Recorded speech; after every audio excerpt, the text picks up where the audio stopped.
Convidamos a membra da COPEVID, doutora Sara Gama, para apresentar a palestrante, doutora Valéria Scaranci.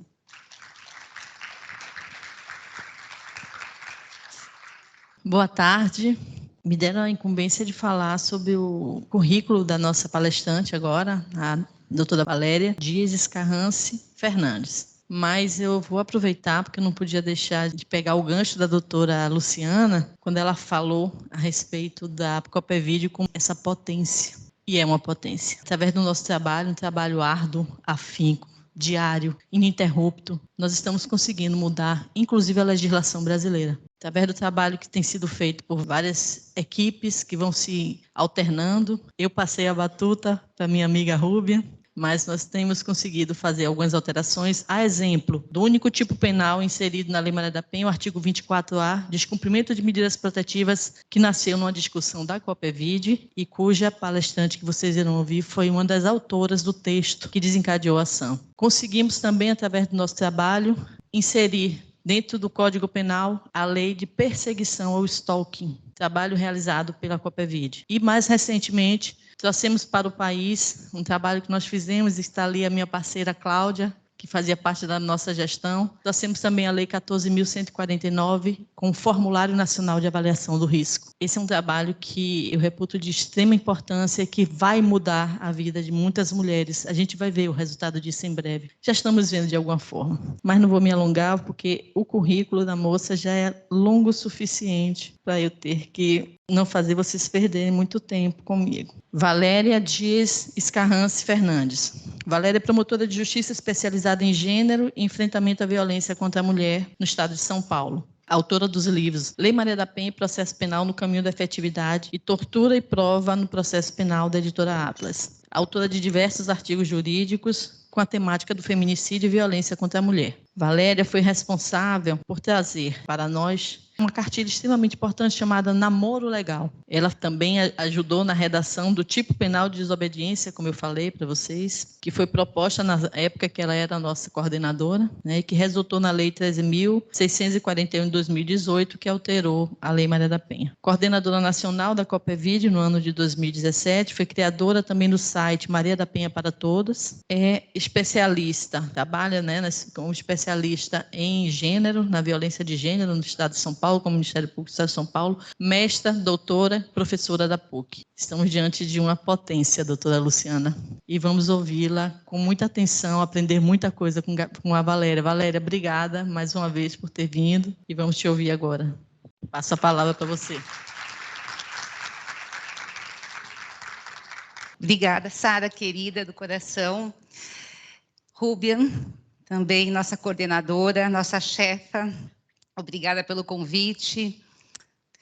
Obrigada a todas as colegas e colegas da família COPEVID.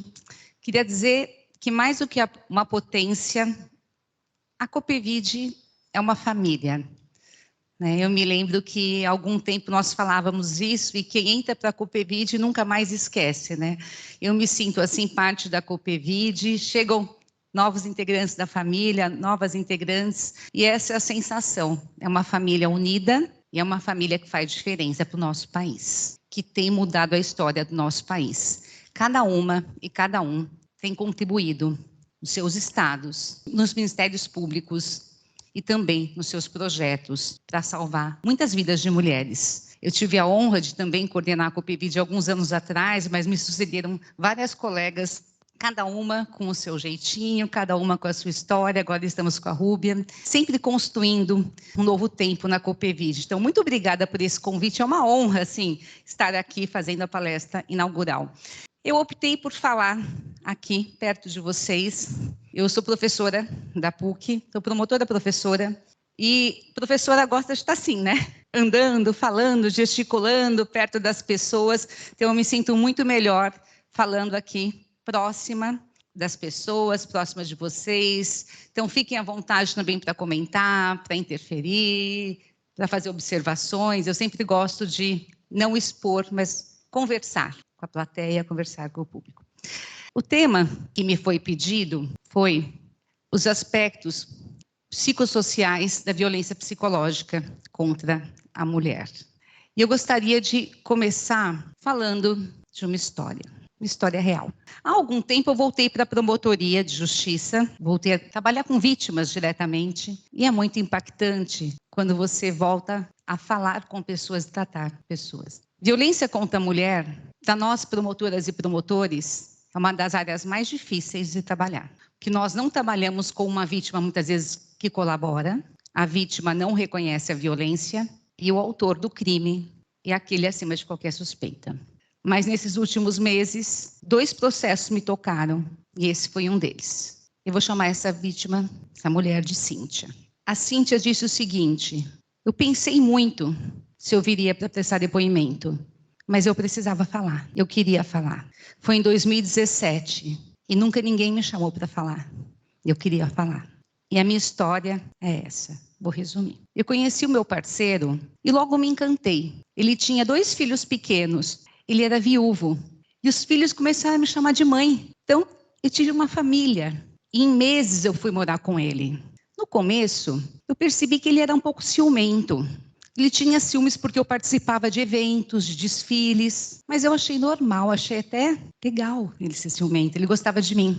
Ele também tinha ciúmes das minhas amigas. A minha melhor amiga foi em casa um dia e ele disse para ela que eu não gostava muito dela. Criou uma confusão com a minha amiga e essa minha amiga nunca mais foi. Ele não gostava também que eu falasse muito com os meus pais. Mas eu tinha a minha família. E rápido eu engravidei. Quando eu engravidei, ele mudou. Ele dizia assim para mim: eu já estraguei o seu corpo, agora eu vou estragar a sua cara. Ela falou: eu acho que ele sabia que ele não ia me perder. Ele mostrou quem ele era. Ele começou a me humilhar de todas as formas que ele podia. Eu não podia trabalhar, que estava numa gravidez de risco, então eu fazia só o serviço, eu fazia o serviço de casa.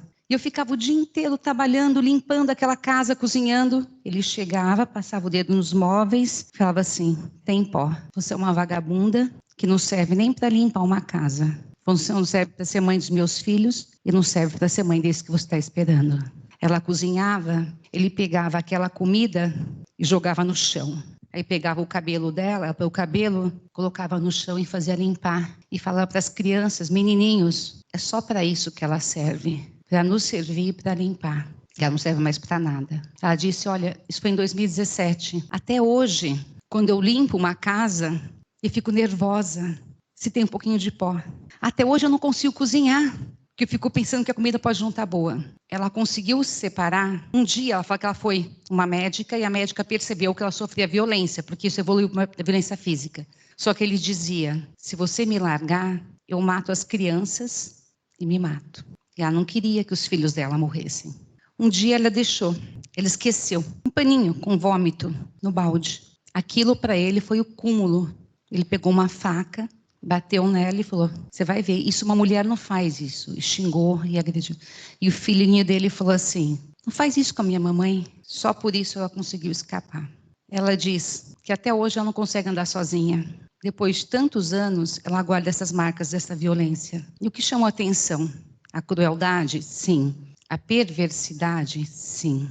Mas ela disse: doutoras, o que mais me doeu foi a agressão física. Foi a humilhação que ele fez comigo. Eu sou uma mulher direita, eu sou uma mulher honesta. Ele chamava ela de aproveitadora. Eu posso provar que eu tinha como pagar as minhas contas, doutora. A senhora não tem como provar nada, mas eu quero provar. A violência psicológica, ela é altamente destrutiva, mas ela é na mesma proporção imperceptível. Na história da Cíntia, havia sinais. Envolvimento rápido. Até essa morte da esposa dele, ele precisa investigar, né? Ele é viúvo. Ele precisa investigar essa morte aí. Mas o isolamento da família, o isolamento da amiga, essa possessividade. Mas tudo isso é tão naturalizado que ela não percebeu. Será que é possível detectar a violência psicológica? Será que nós podemos trabalhar, identificar esses sinais e atuar a contento? Bom, eu queria falar um pouquinho, então, sobre esses aspectos psicossociais da violência psicológica. Quem é o autor? Por que ele pratica violência? Doutora Procuradora-Geral, queria cumprimentar a senhora. Me desculpe, eu estava cumprimentando para cá, não vi a senhora. Muito obrigada. É uma honra estar novamente aqui, doutora Luciana. Muito obrigada, viu? Falar um pouquinho, então, sobre essa violência psicológica. Nós tivemos 2 crimes novos no último ano. Stalking e violência psicológica. E os 2 crimes, até com a participação da Copevide, extremamente importantes. São praticamente contemporâneos. Só que nós temos, olha só, quase 28 mil notícias, boletins de stalking. E só quase, aproximadamente, 8.400 de violência psicológica. Por quê? Se os 2 tipos penais são contemporâneos. Que o stalking, a perseguição, é uma conduta objetiva, é uma conduta mais fácil de identificar. São ligações persistentes. Seguir uma pessoa, mandar presentes que não são desejados. A violência psicológica, ela é a única violência contra a mulher que não é padronizada. Eu acredito que todas e todos, a maioria aqui, trabalha com mulheres vítimas de violência. A ameaça mais comum é, se você não for minha, não vai ser de mais ninguém. Isso é no Brasil e no mundo, né? Tem várias línguas dessa ameaça. O feminicídio é uma morte com assinatura. O feminicídio é muito semelhante. Então, intensidade de violência, mais 2 instrumentos. Normalmente não tem um golpe fatal dentro de casa. A lesão corporal, ataque feminino, uso das mãos, objetos caseiros. Elas são mais ou menos padronizadas as violências. A violência psicológica, ela é diferente para cada mulher, porque ela ataca a vulnerabilidade daquela pessoa em especial. Se aquela pessoa ela tem o poder da voz, a violência psicológica vai ser direcionada à forma como a pessoa fala. Se ela gosta de cozinhar, o dominador agressor vai fazer piadinha da comida. Se ela é religiosa, ele vai desrespeitar a religião. Ele vai atacar nos pontos fortes daquela mulher, daquela pessoa. Por isso que ela é tão difícil de identificar, porque às vezes o que para mim é irrelevante, para aquela mulher é determinante.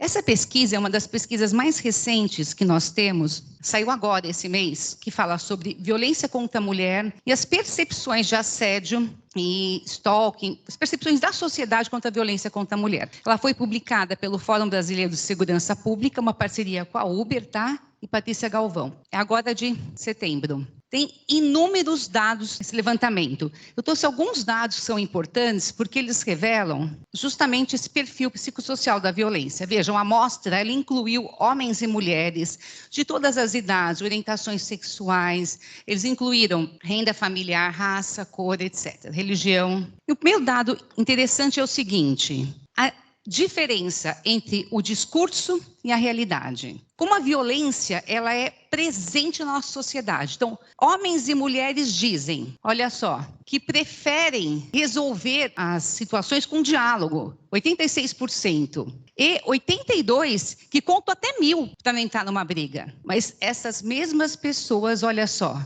praticam violência. Essas mesmas pessoas brigam e não levam desaforo para casa. O levantamento também mostra o seguinte, que as mulheres, elas identificaram mais violências sofridas por parceiros e homens mais violência com familiares. Esse dado é interessante, provavelmente porque os homens não reconhecem a violência contra as parceiras como violência. Então, quando eles são perguntados, eles dizem que eles praticam mais violência contra familiares. Em relação à perseguição em relações íntimas, o afeto e o controle caminham de mãos dadas para homens e mulheres. Esse dado é inovador. Há muito tempo nós falamos sobre machismo, masculinidades. Nós sabemos que os homens controlam mulheres, mas a pesquisa mostra que as mulheres também têm alguns tipos de atitude controladoras em relação aos homens. Lá para frente tem uma diferença, mas há também atitudes de controle. Então,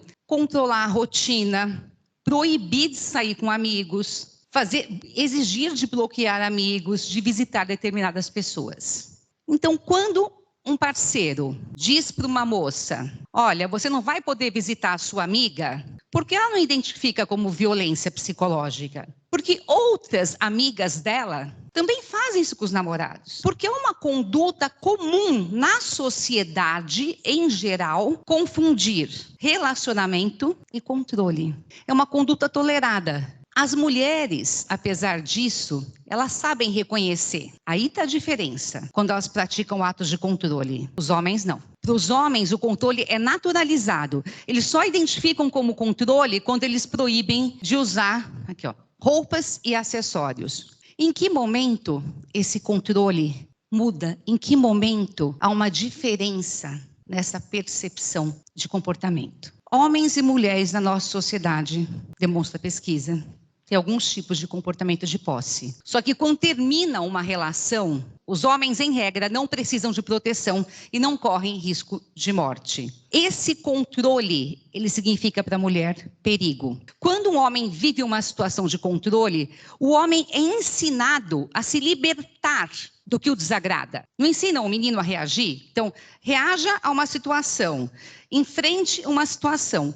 Se ele se depara com uma situação de controle da namorada, ele termina o namoro. Se uma mulher se depara com uma situação de controle do parceiro, o que ela faz? Ela tenta salvar o relacionamento. Ela vai se submetendo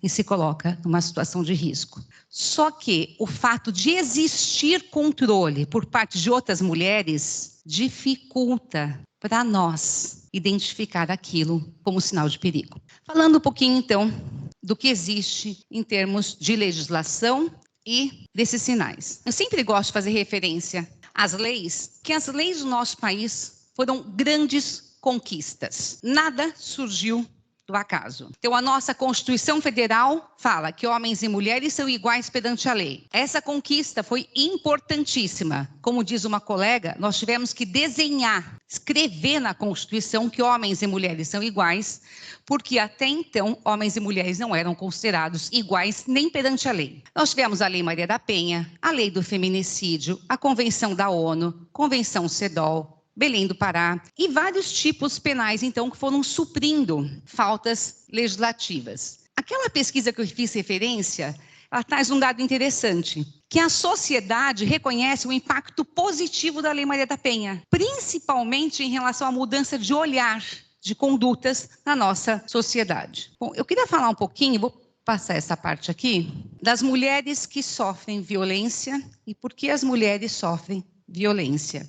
Normalmente, quando nós falamos da violência psicológica e da violência, uma das nossas inquietações, nosso dia a dia, em lidar com mulheres em situação de violência é: quem são as nossas vítimas, porque elas ficam nas relações, mas falando de violência psicológica, falando dessa violência mais sutil, ou falando do comportamento das mulheres, por que as mulheres, com tantas leis, ainda sofrem violência? Por que ainda é tão difícil noticiar? Nós sabemos, por exemplo, que o estupro, que a Silvinha vai falar amanhã, os crimes sexuais, são, em sua maioria, não noticiados. Lesão corporal, violência psicológica, por que as mulheres se mantêm em silêncio ainda?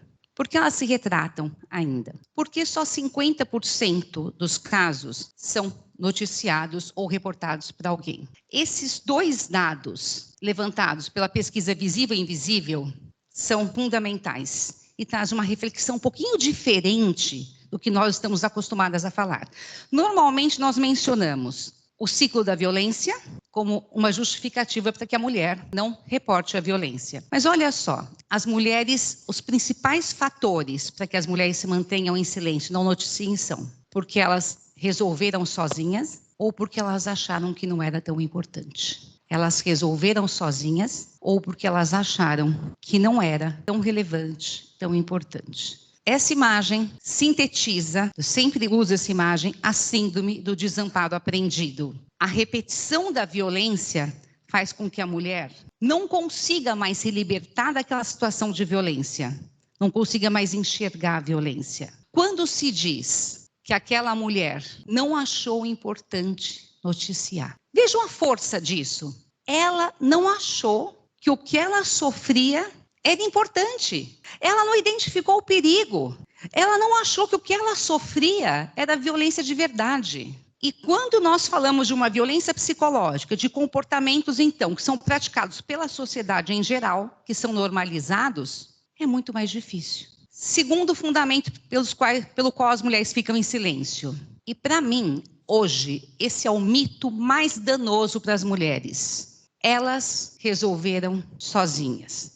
Minhas colegas da Copevide, quem veio de viagem? Como é que foi vocês chegarem até aqui? Foi tranquilinho? Ou seja, 1,5 milhão de coisas para resolver para chegar até aqui? Eu lembro da Silvinha falando que ela fazia uma tabela dos filhos, das atividades, o filho punha na geladeira quando ela tinha que viajar. Gente, eu consegui dormir acho que 1h30 da manhã ontem para resolver tudo. O pior mito hoje para as mulheres é o mito da Mulher Maravilha. Acho que esse é o mito mais danoso para nós mulheres.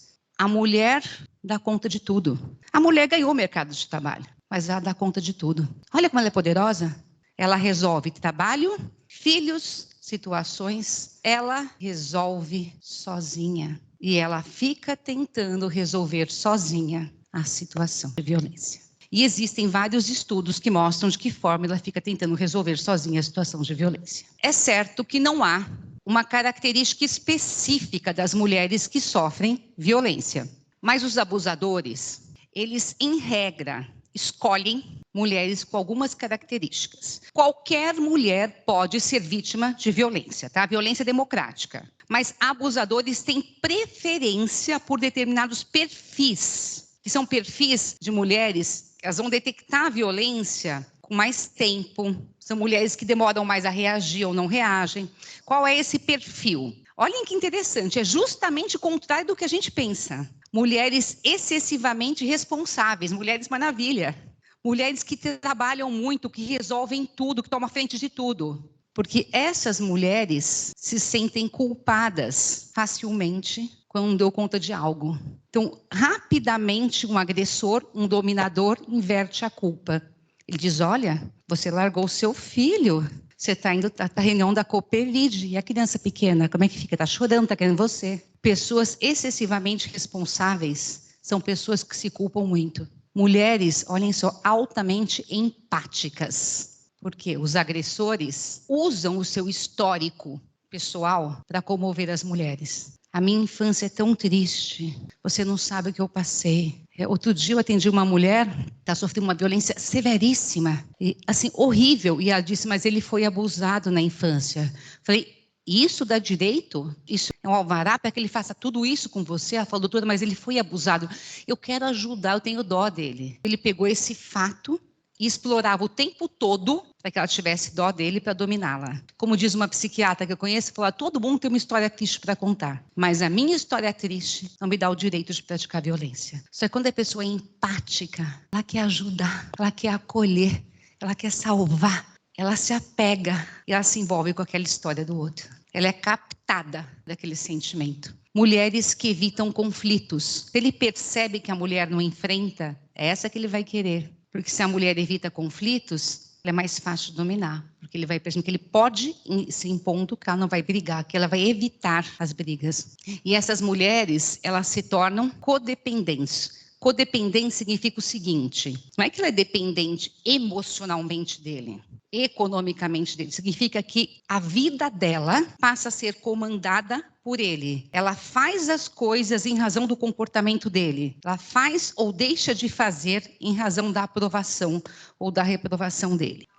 As mulheres, então, para viver nesse ambiente, elas vão criando mecanismos de sobrevivência, para administrar os seus medos. Como? Entre aspas, pisar em ovos. Então, elas evitam aquelas situações de estresse. Que o parceiro não gosta, ela não faz. Adotam posturas de agradar o parceiro. Tentam expor racionalmente os seus sentimentos. Se esforçam para entender os sentimentos do parceiro. Afinal de contas, elas são empáticas. Principalmente, elas vão abandonando aos poucos as suas necessidades e desejos pessoais. E elas abandonam um pouquinho, abandonam um pouquinho, abandonam um pouquinho, até um ponto em que elas não existem mais. Por isso que a violência psicológica é tão destrutiva. As condutas, então, são altamente invisíveis. O tipo penal vocês já conhecem, né? Algumas estudiosas americanas equiparam as condutas de violência psicológica ao que eles chamam de controle coercitivo. Olha que interessante. Lá na Anistia Internacional, eles publicam a Carta de Coerção de Biederman. Eram estratégias usadas para fazer lavagem cerebral ou para dominar presos políticos. E essas estudiosas de gênero dizem que o mesmo tipo de estratégias são usadas por homens dominadores, por abusadores de gênero, que essas estratégias não distinguem. Exatamente as mesmas estratégias de presos políticos. Quais são? O isolamento. O isolamento, entre aspas, prepara o terreno, porque você elimina o sistema de apoio da mulher. Monopoliza a percepção. Então, eles afastam a mulher das bases de conhecimento, de informação. Monopoliza um tipo de informação que ela vai receber. Então, as pessoas que trazem informação, que trazem ajuda, eles afastam. Os programas que ela vai assistir, as informações úteis que podem resgatar, eles vão afastando, para que elas não saibam que elas sofrem violência. Então, se tem uma amiga que é expert em violência contra a mulher, ele vai afastar aquela amiga. Tem aquele programa de televisão, ele não vai deixar assistir.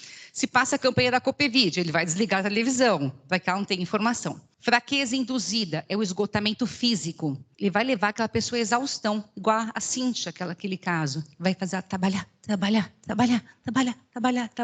Sempre buscando uma perfeição para que ela fisicamente não tenha resistência. Ameaça é um sentimento de medo constante. E aí, os estudos dizem que o medo de uma violência psicológica é tão desastroso, é tão grande quanto de uma agressão física. Indulgências ocasionais, isso é interessante. O que eles fazem? É como se fosse um ioiô. Então, eles causam medo, esperança, medo, esperança, medo, esperança, nutrem esperança, ao mesmo tempo que dão medo, justamente para deixar a pessoa instável. Degradam com xingamentos e vão exigindo coisas insignificantes para demonstrar o poder da mulher, para impor o poder na mulher. Há outros estudos, não vai dar tempo de falar, como o da Mary France Irigoyen. Ela fala que o perverso, ele estabelece várias formas de comunicação para se impor a essa mulher. Então, há estratégias que ele vai usando para dominar psicologicamente. Por que uma mulher não percebe uma violência psicológica? Porque ela não é clara, porque ela não é direta, porque ela não é objetiva. Ele muda o tom de voz, ele usa a piada, ele fala frases incompletas, mantém a mulher em dúvida. Tem várias formas, olha, desqualifica, usa um comportamento contraditório, impõe autoridade, várias formas de impor a violência psicológica sem que a mulher perceba. E uma das estratégias mais eficientes que outros livros citam, esse não cita, é fazer-se de vítima. Usar uma história antiga e usar essa história como se fosse uma vítima. Falando um pouquinho do abusador, qual o perfil do abusador? O abusador é sempre sutil, ele é muito sedutor, alegre no início, normalmente usa lógica, simpatia. O abuso é muito gradual, manipulador. Então, até tem essa frase, ó, sempre que você enfrenta um abusador, você se sente culpada. Ele é tão manipulador que a pessoa se sente culpada o tempo todo. Então, ele brinca, humilhando. A pessoa fala, mas por que você falou isso? Eu falo, você não aceita brincadeira? Ou ele faz algo que sabe que vai ofender a pessoa. Dá um presente que a pessoa não quer. Aí a pessoa recebe o presente e fala, mas não é isso que eu queria. Ele fala, você é ingrata, você nem agradece o presente que eu te dei, você é insensível, usa o humor, então, como forma de abuso, não tem empatia nenhuma por aquela mulher, assume o papel de vítima. Olha, aqui essa autora fala, fazer o papel de vítima é a principal estratégia de manipulação e é possessivo. O sentimento de posse dele é do tempo e da atenção que ela tem em relação a outras pessoas. Ele tem ciúmes de tudo. Até da atenção que ela dá para os filhos, para os pais, para qualquer pessoa. E agora, já caminhando para o fim, eu queria falar um pouquinho do porquê o homem agride ou pratica violência. Muitas pessoas nos perguntam, mas, doutora, mas, colega, ele é doente mental? Mas ele só faz isso porque ele está bêbado? Não é essa a pergunta que nós mais escutamos. Tradicionalmente, as explicações que nós temos para a violência são machismo, comportamento aprendido e histórico de violência familiar. Essa autora, ela traz alguns porquês olhando para dentro do autor. Por que ele pratica violência? O que leva um homem a ser violento, a querer dominar, a ter esse tipo de comportamento? uma necessidade de controle, de poder mesmo, uma necessidade exagerada de controlar. Então, a definição de masculinidade dele está relacionada ao domínio. Ele se sente homem viril pela forma como ele exerce o domínio em relação às pessoas. A violência faz parte da educação. Isso nós já aprendemos, né? Que em regra se aprende, o exemplo ensina, então ele foi educado de que é assim que homens agem com mulheres. Resposta aprendida por estresse. Então, os meninos aprendem que eles brigam na rua, brigam na escola, brigam em todos os lugares, né? Então, é assim que eles lidam com o estresse. Mas olha que interessante, eles lidam com o estresse assim em relação às mulheres. Eles aprendem muitas vezes a lidar assim em relação às mulheres. Dependência emocional da vítima. Essa autora não coloca aqui, mas os autores de violência, em regra, eles têm uma altíssima dependência da parceira, baixa autoestima. Eles não têm aquela sensação de alteridade, eles não conseguem se ver longe daquela parceira. Uma baixíssima autoestima. Por isso que eles não conseguem romper a relação. O histórico de violência também gerou uma relação química cerebral nele, que gerou um estado de alerta. Quando crianças, muitos foram submetidos a uma violência. Ser submetido a uma situação de violência, presencial ou vendo, alerta o nosso cérebro de que há perigo, a amígdala cerebral. Essa sensação de perigo fica armazenada. Há uma superestimulação da amígdala cerebral desses homens. Então, eles ficam vendo perigo onde não tem. Os que tiveram uma história de violência na família. Então, eles veem perigo no batom da esposa, eles veem perigo na independência, eles veem perigo em qualquer tipo de comportamento. É por isso que homens que tiveram histórico de violência na família, muitas vezes repetem o comportamento. Essa é uma das explicações. A ausência de habilidades para lidar com conflitos, expressam a raiva com violência, assim como, olha só, a maioria das emoções, como sentimentos feridos e tristeza. Homens autores de violência expressam emoções, homens que têm esse padrão de violência expressam emoções com violência. Por isso, as estatísticas apontam que no dia de jogos da Copa, jogos de futebol, a violência aumenta, porque a emoção ela é colocada para fora com violência. Ele aceita o abuso como algo natural em razão das experiências da infância. Não se considera responsável pelo comportamento. Ele sempre vai achar que outras pessoas, que outros eventos provocaram aquilo. Considera as mulheres objetos, encara relacionamento segundo uma hierarquia de poder. Então, no fundo, para ele, as mulheres são sujeitos de segunda categoria, hierarquicamente inferiores. Tem autopiedade, tem dó dele mesmo. Quando ele conta a história dele triste, ele mesmo tem dó dele. E autoengano, nega o abuso, controle insuficiente de impulso, ciúme patológico e baixa autoestima. Ela também fala aqui. Nós não temos no Brasil ainda um instrumento para verificar, constatar a violência psicológica. Esse desafio de se identificar a violência psicológica não existe só no Brasil. Existe no mundo. Por quê? Porque a violência psicológica não é típica, normalmente ela antecede outras formas de violência e muitas vezes ela é estudada como fator de risco. Então, no Brasil, no nosso formulário nacional, várias condutas são tratadas como fator de risco. A estratégia para se identificar, se caracterizar a violência psicológica é criar um instrumento específico. Em Portugal, esse instrumento foi validado. Então, tem um instrumento em Portugal que aponta as principais condutas que configuram violência psicológica. Esse aqui, meu parceiro me colocou apelidos, me xingou, gritou comigo, me tratou como inferior, monitora o meu tempo, usa o meu dinheiro. São todas condutas, muitas vezes, banalizadas, mas que, estando em um instrumento validado, podem ser, então, configuradas como violência psicológica. Meu parceiro é ciumento, interfere no meu relacionamento com membros da minha família, tentou me impedir de fazer coisas em meu benefício, restringe o uso do telefone, diz que meus sentimentos são irracionais ou loucura, me culpa pelos problemas dele ou tenta me fazer me sentir louca.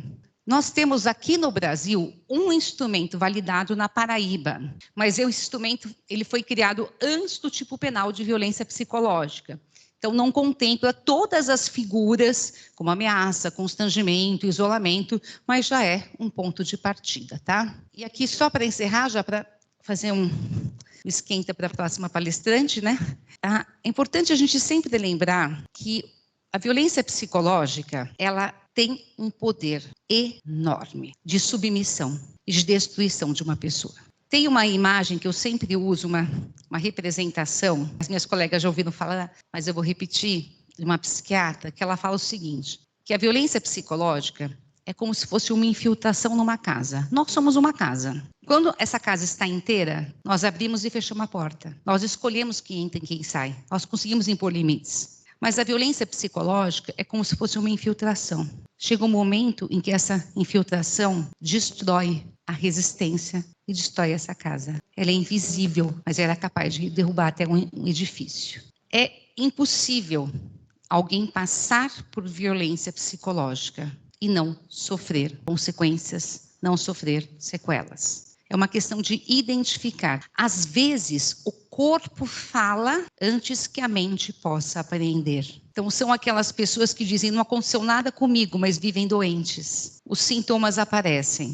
Tem alguns relatos de vítimas e nós encontramos no dia a dia. Então, eu tomo antidepressivo, se eu não tomasse, não estaria nem aqui. Com o casamento, eu adquiri uma fobia que se mostrou anos depois, com medos. Por exemplo, medo de olhar no espelho. Eu chorava muito, às vezes perdia a noite com insônia. Às vezes levantava, ia para a sala e bebia para conseguir me embebedar e dormir. Aliás, o alcoolismo para a mulher, em regra, é causado por violência. Homens bebem para se divertir, mulheres bebem para fugir da dor. Eu comecei a me trancar, me fechar e fui perdendo minha individualidade. Fui perdendo minha identidade, a minha libido, a ponto de ter pensado que eu tinha deixado de ser mulher. Levei anos acreditando que eu estava num processo de frigidez. Mas por que esse tema? Ele é um tema tão importante, ao mesmo tempo, na mesma intensidade que é um tema difícil, é tão importante. A violência psicológica está presente no início, no meio e no fim. É muito mais difícil trabalhar com vítimas quando a violência severa já está instalada. É muito mais difícil resgatar uma vítima de tentativa de feminicídio, né, Patrícia? Mas se você identifica os primeiros sinais, se você consegue ensinar mulheres e pessoas a impor limites, você efetivamente rompe a escalada de violência. E eu acredito que esse tipo penal de violência psicológica, com todos os defeitos que ele tem, ele pode ser a chave da transformação do nosso país. E eu queria deixar essa charge aqui para a gente encerrar. Muitas mulheres pedem ajuda, e a ajuda é negada. Elas gritam por ajuda, mas a ajuda é invisível. E aí, quando ela morre, quando ela sofre uma violência severa, as pessoas dizem, por que ela não pediu ajuda antes? Eu lembro que eu escrevi um artigo, até meio pesado assim, que eu falei do efeito cadáver, que as pessoas só consideravam a violência severa quando se tinha um cadáver, quando se tinha um corpo, uma vítima morta, porque até então, não é tão importante, mas não tem testemunha, mas a lesão não é tão grave. Então, por que é necessário uma violência severa, uma marca física, para que essa mulher seja ouvida? E aqui, vou deixar... eu trouxe um livro, esse aqui é meu livro, ó. Tá, a 3ª edição está esgotado, mas vai sair a 4ª já. E eu trouxe um livro para sortear para vocês aqui. Amanhã vai ser sorteado, tá bom? Aqui estão os meus contatos. Obrigada, gente.